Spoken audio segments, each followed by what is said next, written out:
На днях церковь празднувала пам'ять святого Іоанна Златоустого, котрого власть тодішня також переслідувала і наконець убила його. Значить, не є ніч нового і низька, коли власті переслідують церкву і в першу чергу патріарха, а вать митрополита. Як видиме, у всі часи церков кучка злочестивих властей все гонила християн.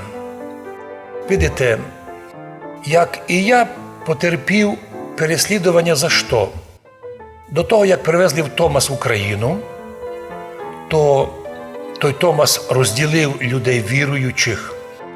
І я на Покрові 2 роки назад, або вже 3, сказав, що обіщеного Томаса Варфоломей не дасть, тому що вони не дали нормального Томаса навіть грекам. Ясно, що той Томас приніс розділення, приніс війни, захвати храмів, кров, судові процеси. І зразу, після моєї проповіді, яка набрала, до речі, більше 1 мільйона просмотрів, мої дані викинули на цей терористичний сайт «Миротворець». А у службах, може, ще одне головне діло. Ті хлопці знають на пустому ділі відкривати головні діла.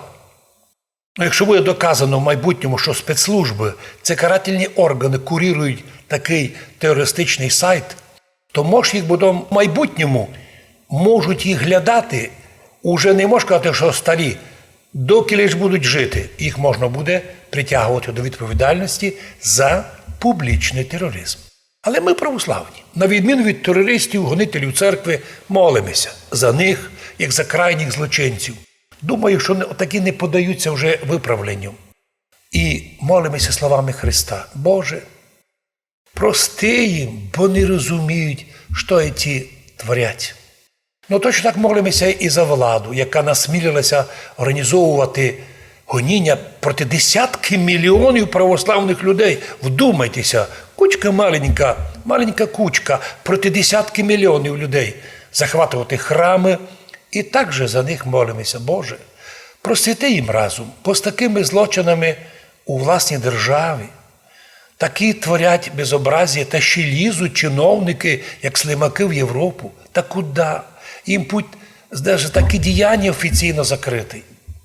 Нам же православним путь в Європу не особливо цінний, хоча й важний. Адже ми маємо відкритий путь у Царство Божє.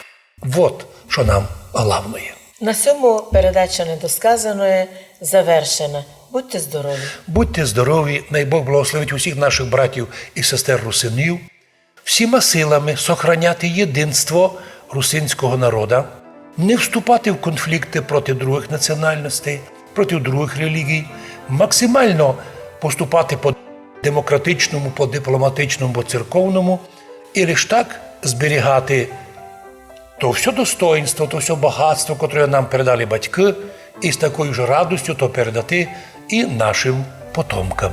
І з Богом святим.